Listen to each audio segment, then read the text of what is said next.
बिस्मिल्लाहिर्रहमानिर्रहीम। नाजरीन, प्रोग्राम तब्दीली का सफ़र में खुशामदीद। तब्दीली का सफ़र तय करके तहरीक इंसाफ आज जहाँ जिस मंजिल तक पहुँची है कि आज उसकी हुकूमत है वफाक में भी और 3 सूबों में भी। इस सफ़र को तय करने में कई मुश्किलात आईं और ये इमरान खान साहब ने की 22 साल की जद्दोजहद जहाँ है, वहीं कुछ ऐसे मुतहर्रिक लोग इसमें शामिल हैं जिन्होंने तहरीक इंसाफ के लिए सियासी राह हमवार करी, जिसकी बदौलत 2018 में तहरीक इंसाफ कामयाब हो सकी। डिस्ट्रिक्ट सेंट्रल कराची से आज ऐसी एक शख्सियत हमारे साथ मौजूद हैं जिन्होंने मुश्किल वक्त में 2018 के इंतखाबात से पहले यहाँ तहरीक इंसाफ के लिए पिच बनाने के लिए, जिस पिच पर खेल के 2018 में तहरीक इंसाफ कामयाब हुई, वो बनाने में इनका अहम किरदार है। शिराज अहमद नागानी साहब, आपको खुशामदीद कहेंगे। Thank you. शिराज भाई की एक बात ये बताऊं कि जब तहरीक इंसाफ ने ये फ़ैसला किया कि इस कारवान को इमरान खान साहब के वसी किया जाएगा और मेंबरशिप कैंपेन का आगाज़ किया, तो जहां उस वक्त कराची में खौफ की फ़िज़ा भी थी, उसके बावजूद डिस्ट्रिक्ट सेंट्रल जो लियाकत अली ख़ान चौक है, जिसको लोग मुक्का चौक के नाम से जानते हैं, वहाँ पर इन्होंने मेंबरशिप कैंप लगाया पीटीआई का। और मैं ये समझता हूँ कि उस जगह पहली मर्तबा तहरीक इंसाफ का परचम जो इन्होंने गाड़ा, वो इनकी बदौलत गाड़ा गया और वो आज तक तहरीक इंसाफ वहाँ से एनए का इलेक्शन भी जीती, पीएस का इलेक्शन भी जीती और आज भी तहरीक इंसाफ ही वहाँ सबसे ज़्यादा मुतहर्रिक है। इनको हाल ही में एक ज़िम्मेदारी भी मिली है, उससे मुताल्लिक भी बात करेंगे। पहले शिराज भाई आप ये बताइएगा कि आपने इसकी ये बात भी बताऊं कि इनको टिकट जो है लोकेट हुआ PS 126 का, लेकिन उन्होंने वापस करा कि अभी मैं इस ज़िम्मेदारी को नहीं समझता मैं कि अभी निभाऊं और दीगर मसरूफियात की वजह से। लेकिन इसमें जो हमारे कारकुनान थे तहरीक इंसाफ के, वो इस फैसले से इनके मुत्तफ़िक़ नहीं थे। आपकी जो अभी हाल ही में ज़िम्मेदारी मिली है उस पर भी बात करेंगे। पहले ये बताएं कि आप इमरान खान साहब के कारवान में कब शामिल हुए और आपका तब्दीली के सफ़र का आगाज़ कब कैसे हुआ? बिस्मिल्लाहिर्रहमानिर्रहीम। मीसम, बहुत शुक्रिया आपको कहूँगा मैं। सबसे पहले तो आपने मुझे इस प्रोग्राम में बुलाया और इसकी शुरुआत किस तरह हुई वो भी बताऊँगा इंशाअल्लाह ताला। मेरा ताल्लुक़ कराची से है, मैं कराची में ही पैदा हुआ। ज़िला वस्ती जो कराची का, बल्कि यूँ कहना चाहिए कि अगर मैं कहूँ कि ज़िला वस्ती पाकिस्तान का आबादी के लिहाज से सबसे बड़ा ज़िला है तो ये गलत नहीं होगा। और ना सिर्फ ये कि ये आबादी के लिहाज से बहुत बड़ा ज़िला है, बल्कि कराची में खुसूसी एक अहमियत रखता है सियासी तौर पे भी। सो मैं अल्लाह का शुक्रगुज़ार हूँ कि मैं इस ज़िले में पैदा हुआ। आज से कोई 46 साल पहले मेरी उम्र जो है वो 1974 में यहाँ पैदा हुआ। यहीं मेरी स्कूलिंग हुई, इन्हीं इलाकों में, इन्हीं गलियों में, इन्हीं पार्क्स में मैं खेला बड़ा हुआ। और यहाँ मैं जब स्कूल में था तो उस वक्त इमरान खान साहब ने 1999 का एक वर्ल्ड कप जीता। और मुझे याद है कि हम उस वक्त स्कूल में थे और स्कूल के हमारे इंतज़ामिया ने जो है वो उस वक्त छुट्टी का ऐलान कर दिया खुशी के बाइस। सो हम खुशियाँ मनाते हुए वर्ल्ड कप की, जब इतना ख़ास कोई पता भी नहीं था, स्कूल जाने वाले बच्चे के जहन में इतनी कोई ख़ास वो नहीं होती सियासत क्या है और वो, लेकिन एक चीज़ थी जो इमरान खान साहब की जो इंस्पायर हमेशा करती थी और वो थी उनकी मुस्तकिल मिजाजी, उनकी मुसलसल जिद्दोजहद जो उन्होंने क्रिकेट में भी दिखाई, और उनकी जो एक शख्सियत का एक करिश्माती पहलू है उससे हम सब बखूबी वाकिफ़ हैं। सो वो एक बड़ा गहरा पहलू था उनका। और शायद हर इंसान को अल्लाह ताला ने किसी मकसद से पैदा किया है, अगर उसको मकसद मिल जाए तो सबसे बड़ी कामयाबी उसकी ये होती है। तो मुझे मेरा जितना बचपन से लेकर आज तक करियर गुजरा है, मैंने अपने बारे में महसूस किया कि मुझे ज़्यादा खुशी होती है जब मैं किसी फ़लाही किस्म के काम में हाथ डालता हूँ या कोई अपने मोहल्ले में, या मुझे याद है जहाँ हम रहते थे बचपन में, हमारा मोहल्ला था, तो वहाँ हम सारे दोस्त मिल के जो है वो सफाइयाँ करते थे। गली के अंदर हमने कोई बिन बना के रख दिया किसी दिन सारे दोस्तों ने पैसे जमा करके जो है रंग करना शुरू कर दिए दीवारों पे। फिर हम स्कूल की एक्टिविटीज़, जब कभी स्कूल में ऐसा कोई मौका आता था तो हमारी ख्वाहिश होती थी कि मैं अपनी टीचर से कहता था कि जी क्लासरूम के अंदर हम कोई टाइडिंग एक्टिविटी करें, टाइड अप एक्टिविटी करें। सो ये एक नेचर होता है इंसान का। सो आहिस्ता आहिस्ता मुझे ऐसा लगने लगा कि फिर उसके बाद फिर एक ऐसा भी टाइम आया कि मैंने एक वेलफेयर स्कूल कायम किया, आज से तकरीबन कोई 10 साल पहले, जिसका नाम हमने रखा मेरी वालदा मरहुमा के नाम पे। और वो वेलफेयर स्कूल हमने 5 साल तक जो है वो मतलब हेल्प योर सेल्फ के तहत वो शुरू किया, जो मैंने छोटा सा कारोबार किया अपना, उसी से पैसे जो आते थे उसी पैसों से जो है वो एक रेंटेड प्लेस पे एक किराए की जगह के ऊपर वो स्कूल स्टार्ट किया और वो स्कूल 5 साल तक चलाया। फिर उसके मालिक मकान ने वो जगह वापस ले ली तो मुझे मजबूरन बंद करना पड़ा।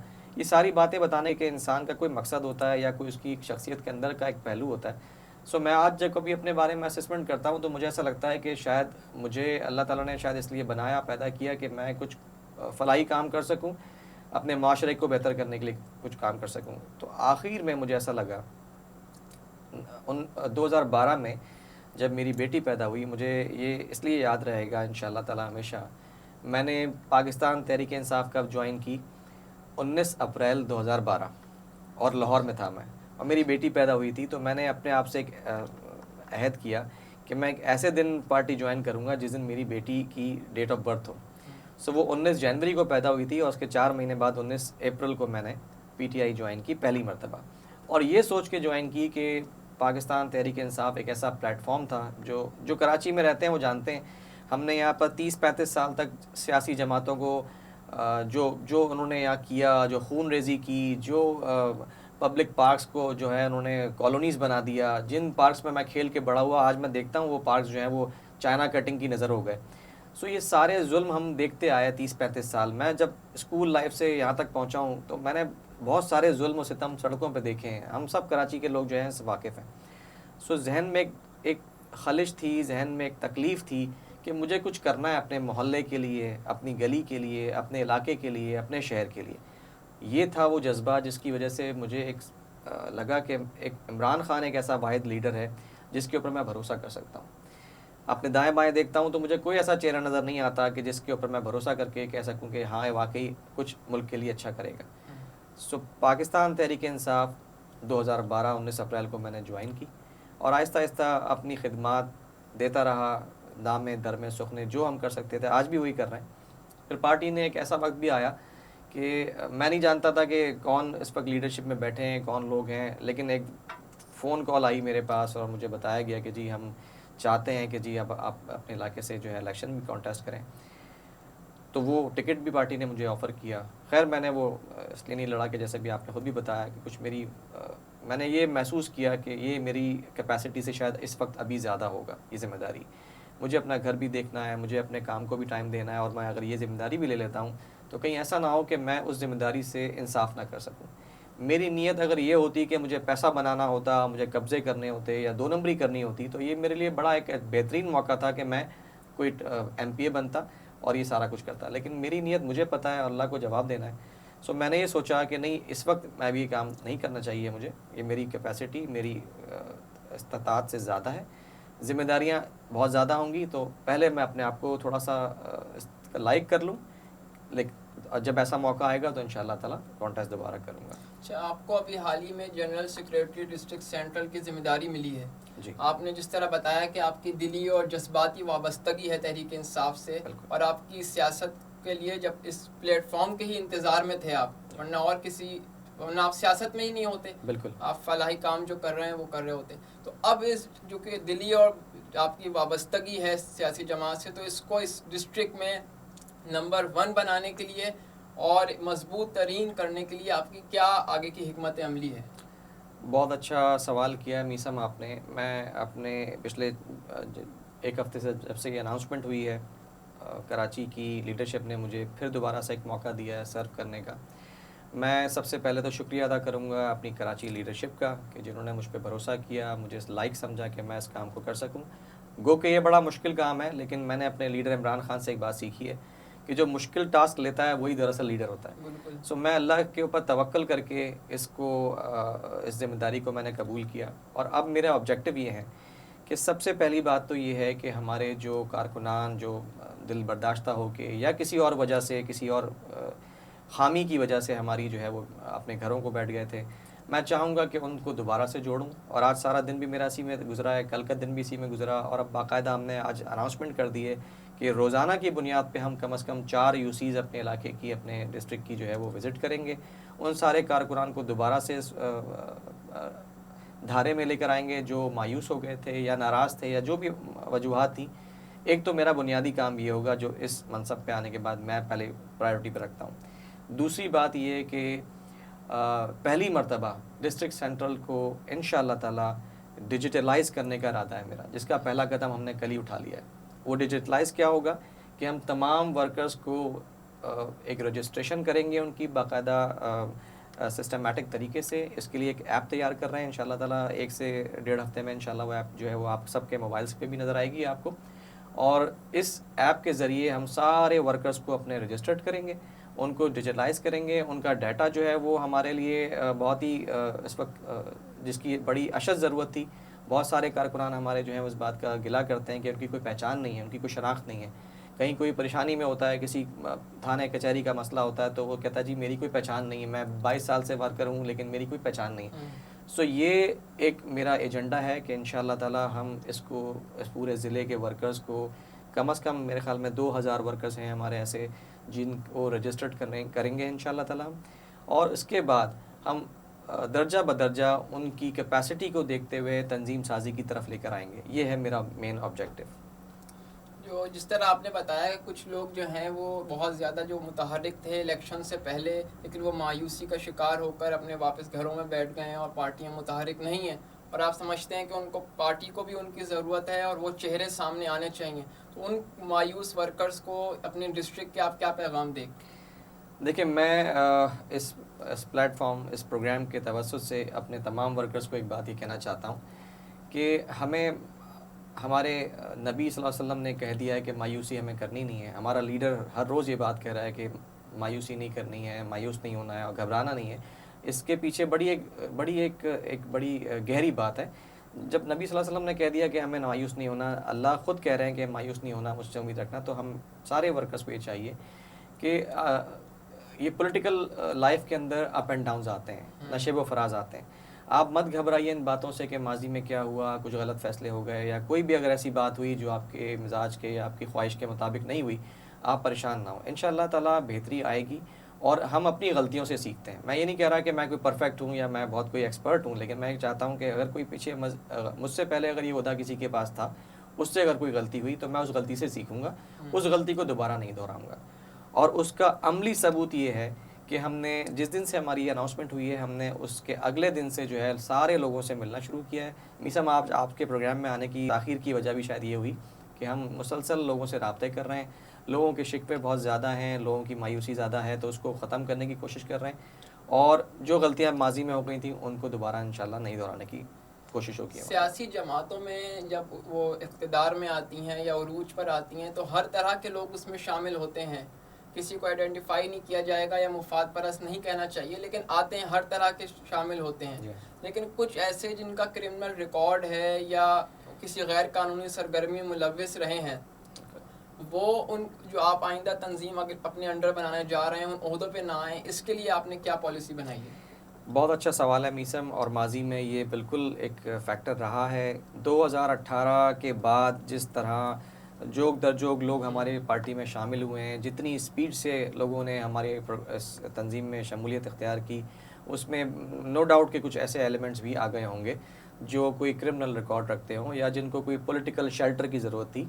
सो अगर कोई ऐसा केस हमारे सामने आता है, ये मैं आज मीडिया पे बात कर रहा हूँ आपसे, रिकॉर्ड हो रहा है मेरा प्रोग्राम, कि अगर कोई ऐसी चीज़ हमारे सामने आती है, कम से कम मैं अपने हाथ से उस शख्स को किसी ऐसे मनसब पे नहीं बिठाऊंगा या किसी ऐसी ज़िम्मेदारी नहीं दूंगा उसके हाथ में जहाँ कहीं वो ऐसे कोई रिकॉर्ड रखता हो।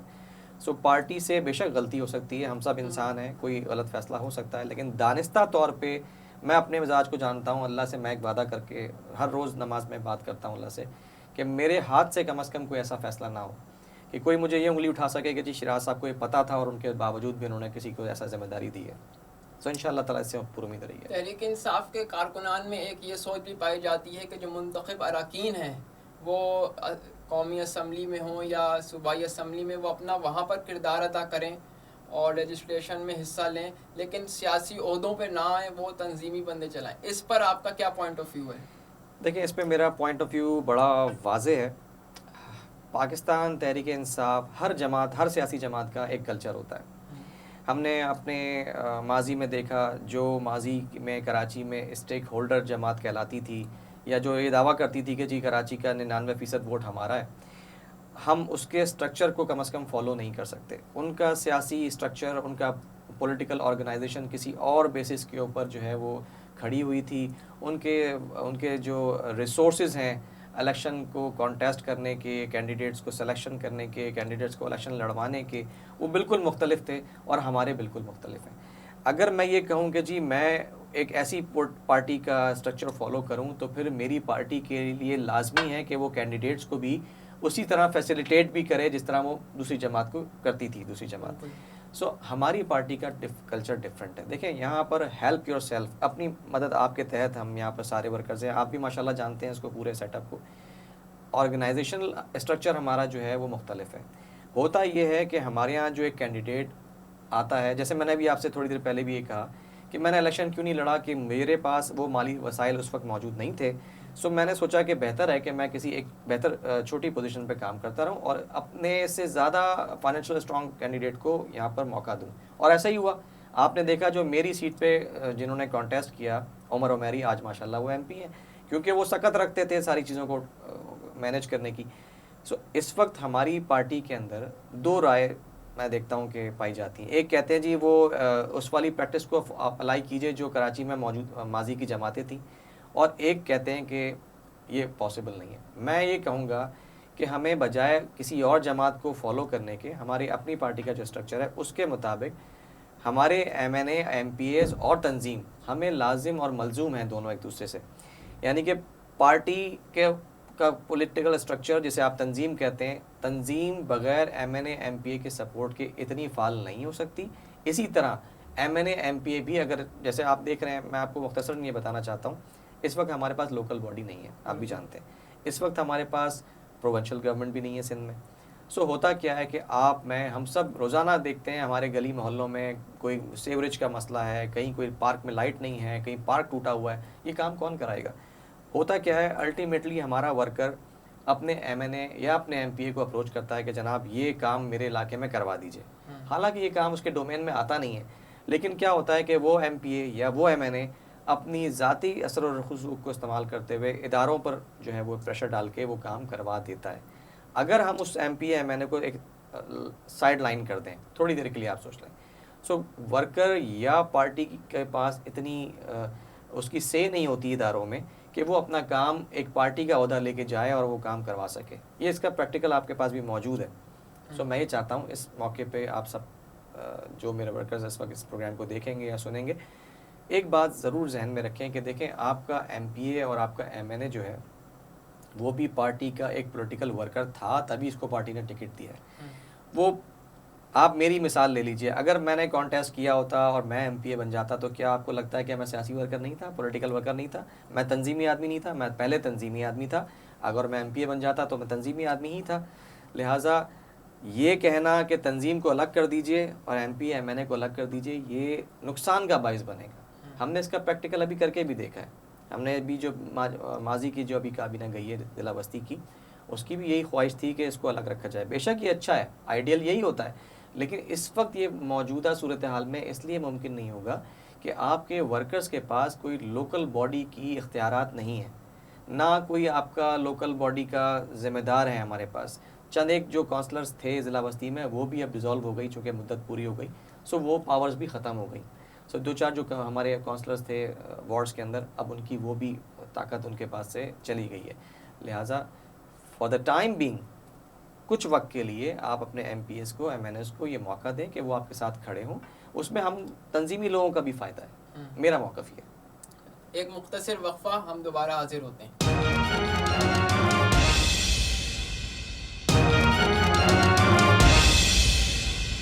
जी, वेलकम बैक शिराज भाई। पहले तो आप ये बताइएगा, एक कारकुन की हैसियत से, क्योंकि पहले एक कारकुन ही होता है, लीडर भी, तो आप इस डिस्ट्रिक्ट सेंट्रल में जो पीटीआई की कारकर्दगी है जो इस 2.5 साल में दिखाई है, उसको आप कैसे देखते हैं? देखिए, आप किस हद तक मुतमईन हैं उससे? जी बिल्कुल, मैं बिल्कुल एक न्यूट्रल राय दूंगा, एक आम आदमी की राय दूंगा, क्योंकि मैं पहले एक आम शहरी हूँ, उसके बाद किसी सियासी जमात का वर्कर हूँ। देखिए, मेरी नज़र में ये ज़रा टेक्निकल बात है, एक आम आदमी को समझ नहीं आती है। पॉलिटिकल वर्कर तो चूँकि जानता है, सारा दिन उसका इसी में गुजरता है, वो समझता है इस बात को, लेकिन एक आम आदमी की समझ के लिए एक बात बताना चाहता हूँ। हम अपने गली मोहल्लों में जब गुजरते हैं तो हम ये सुनते हैं लोगों से कि जी हमने तो इमरान खान को वोट दिया था, इमरान खान वज़ीर आज़म बन गया, लेकिन मेरी गली का जो गटर है वो अभी तक बह रहा है, या मेरी गली का जो स्ट्रीट लाइट है वो अभी तक ख़राब है। बात यह है कि आम शख्स को या आम एक आदमी को समझाने के लिए मैं एक बात इस वक्त करूँगा कि इस वक्त बेशक हमारी फेडरल में गवर्नमेंट है, 3 सूबों में हमारी गवर्नमेंट है, सूबाई गवर्नमेंट 3 सूबों में हमारे पास है अल्हम्दुलिल्लाह, और बदकिस्मती से इस वक्त जो मौजूदा हुकूमत है सिंध की वो है पीपल्स पार्टी के पास। सो फेडरल में तो हम बैठे हुए हैं, लेकिन जो 18वीं तरमीम का एक बहुत बड़ा समझ लें कि एक बैरियर है इसके दरमियान कि सिंध में पीपल्स पार्टी की हुकूमत है, और उसके नीचे अगर लोकल बॉडी देखा जाए तो वो माजी में अभी 4 महीने पहले जो ख़त्म हुआ है इसका टेन्योर, वो किसी और के पास थी। सो अभी तक हमारे पास वो इख्तियारात नहीं हैं जिन इख्तियारात की वजह से हमें अपने गली में, अपने महल्ले में जो है तब्दीली नज़र आए। कराची का इस वक्त शहरी जो है वो कहता है जी तब्दीली नज़र नहीं आ रही। वो बेशक बिल्कुल सही कहता है, तब्दीली जब नज़र आएगी जब बल्दियात के इख्तियारात हमारे पास होंगे। और हम इस वक्त जो मौजूदा हमारी सूरत हाल है तंजीमी, हम इसी एक पहलू के ऊपर बड़ी तंदुई से काम कर रहे हैं कि हमें बल्दियात, आने वाले बल्दियात के इलेक्शंस के अंदर बहुत बेहतरीन और ईमानदार लोगों को जो है वो मौका देना है, अपने मोहल्ले की ज़िम्मेदारी देनी है उनको, और उनको बल्दियात के इलेक्शंस की तैयारी करानी है। सो मैं ये समझता हूँ कि अभी तक की जो मौजूदा परफॉर्मेंस है हमारी, उसमें देखा जाए तो ये चूँकि एमएनए या किसी एमपीए का काम नहीं है कि वो आपके इलाके की गली के मोहल्ले की जो सीवरेज के लाइनें डलवाए या गटर के ढकने लगवाए, लेकिन उसके बावजूद ये काम हमारे एमएनएज़, हमारे एमपीएज़ अपने अपने इलाकों में कर रहे हैं। और इसका मुंह बोलता सबूत ये है कि जिस हलके में इस वक्त हम बैठे हुए हैं NA 254, यहाँ के जो एमएनए हैं असलम खान साहब, वो दिनों रात शब रोज़ इस ग्राउंड के ऊपर पाए जाते हैं। मुझे कभी कभी हैरत भी होती है कि एक शख्स को पार्लियामेंट में बैठना चाहिए, वो शख्स ग्राउंड की गली के मोहल्लों के अंदर जो है वो जाके गटर की विजिट्स कर रहा है, नालियों के विजिट्स कर रहा है, देखना चाहते हैं मैंने, और वर्कर्स भी वहीं देखना चाहते हैं क्योंकि उनका भी इतनी शायद तरबियत भी नहीं हुई है। लेकिन बहरहाल मैं इस बात पे इत्मीनान का इजहार करूँगा कि जो काम हमारा नहीं है हम उसके बावजूद भी वो काम कर रहे हैं। तो जब इंशाअल्लाह ताला वो काम हमारे हाथों में आएगा बल्दियात की सूरत में, तो इंशाअल्लाह ताला इससे 50 गुना इंशाअल्लाह ताला हम परफॉर्म करने की कोशिश करेंगे इंशाअल्लाह। 2018 में डिस्ट्रिक्ट सेंट्रल में 4 कौमी असम्बली की नशिस्तें हैं और 8 सूबाई, उसमें से 2 कौमी असम्बली की नशिस्तें तहरीक इंसाफ ने जीती हैं और 4 सूबाई, जो कि एक्सपेक्टेशन से तो बहुत ज़्यादा था, लेकिन 50% कारकर्दगी कामयाबी है तहरीक इंसाफ की। तो अब आपको जो ये टास्क मिला है, आप डिस्ट्रिक्ट सेंट्रल में तंजीम मुतहरिक करने हैं, क्योंकि तंजीम का एक अहम रोल होता है किसी भी पार्टी की कामयाबी में। तो आप जो है वो इंशाल्लाह जो अगले साल बल्दियाती इंतखाबात हैं, आप तहरीक इंसाफ को किस हद तक यहाँ चेयरमैन बनता देख रहे हैं, कितनी कामयाबी आप देख रहे हैं तहरीक इंसाफ की? मैं अल्लाह ताला की ज़ात से पुरुमीद हूँ इंशाअल्लाह ताला। जिस तरह 2018 में कराची ने हम पे एतमाद किया, इमरान ख़ान के ऊपर एतमाद किया, इमरान ख़ान की क़यादत पे एतमाद किया, इसी तरह इंशाअल्लाह ताला जब भी बल्दियात के इलेक्शन अनाउंस होंगे, कराची की आवाम ये बात बिल्कुल वाज़ेह तौर पे समझ चुकी है कि जिनको हमने 30-35 साल आज़माया, उनको दोबारा आज़माने का कोई भी नतीजा नहीं निकलेगा। सो मेरी तमाम इस चैनल के तवज्जुह से भी अपील होगी, अपने वर्कर से भी और ख़ुसूसी तौर पे हमारी आवाम से भी, कि इस बार आप बल्दियात में PTI को ज़रूर मौका दें, एक मरतबा उसको ज़रूर मौका दे के देखें। अगर वो परफॉर्म ना कर पाए तो फिर बेशक उनका हक़ है आवाम का कि वो किसी और को मुंतखब करें। मैं पुरुमीद हूँ इंशाअल्लाह ताला कि हमें इस बार जिस बड़ी कामयाबी से लोगों ने नवाजा है, आवाम ने नवाजा है, ज़िला बस्ती की मैं ख़ुसूसी तौर पे बात करूँगा। वैसे तो मजमूई तौर पे 14 नेशनल असम्बली की सीटें कराची ने दी हैं हमें, लेकिन ज़िला बस्ती में जो कि 30 या 35 साल के बाद इस ज़िला बस्ती के NA 254 में जहाँ हम बैठे हुए हैं, यहाँ से तीनों यानी कि दोनों सूबाई और एक नेशनल असम्बली की सीट जो है यहाँ से PTI ने ली, वाइप ऑफ किया सारा, और क्लीन स्वीप किया, उन तमाम जमातों को रिजेक्ट किया आवाम ने, क्योंकि वो आज़मा चुकी है। सो मैं पुरुमीद हूँ इंशाअल्लाह ताला अल्लाह की ज़ात से कि अल्लाह ताला हमें वो मौका भी देंगे कि कराची की सड़कों पे, कराची की गलियों में, कराची के पार्क्स में इंशाअल्लाह ताला आपको प्रैक्टिकल तब्दीली नज़र आएगी इंशाअल्लाह। आखिर में आपके कंक्लूडिंग रिमार्क्स चाहेंगे, और ये आप किस हद तक अब जो इंशाअल्लाह मुतमईन हैं अपने तब्दीली के सफ़र से, ये भी बताइएगा। देखिए, सबसे पहले मैं आपका बहुत-बहुत शुक्रिया अदा करूँगा आपके इस चैनल के तवज्जुद से, आपके इस प्रोग्राम के तवज्जुद से। ये बहुत बड़ी काबिश है आपकी, मीसम आपको, आपकी पूरी टीम को मैं मुबारकबाद दूँगा। आपने ये बहुत बड़ा इनिशिएटिव लिया है। आजकल आपको पता है सोशल मीडिया का दौर है। सो इस चैनल के थ्रू, इस प्रोग्राम के थ्रू इंशाअल्लाह ताला ये पैगाम गली-गली पहुँचेगा। मुझे बड़ी खुशी हुई आप जैसे नौजवान इस तरह की पॉजिटिव एक्टिविटीज़ को लेके कैरी करके चल रहे हैं। और आप सबका भी मकसद यही है कि हमारा शहर, हमारा मुल्क, जो हमारी गली मोहल्ले जो हैं वो बेहतर हों, तब्दील हों। सो आपका जैसा प्रोग्राम का नाम है तब्दीली का सफ़र, इंशाअल्लाह ताला ये तब्दीली का सफ़र जारी और सारी रहेगा। और आने वाले दिनों में इंशाअल्लाह ये साबित होगा कि आपका इस प्रोग्राम का अल्लाह ताला इसको बहुत इज़्ज़त भी देंगे और इस प्रोग्राम का जो असल ऑब्जेक्टिव है वो आप हासिल भी कर सकेंगे। बहुत शुक्रिया। हम भी जो है दुआ गो हैं आपके लिए कि जो आपको ज़िम्मेदारी मिली है डिस्ट्रिक्ट सेंट्रल की, आप डिस्ट्रिक्ट सेंट्रल को तहरीक इंसाफ का किला बनाने में कामयाब हों। तब्दीली के सफ़र के आज के प्रोग्राम से इतना ही। तब्दीली का सफ़र, मंजिल नया पाकिस्तान।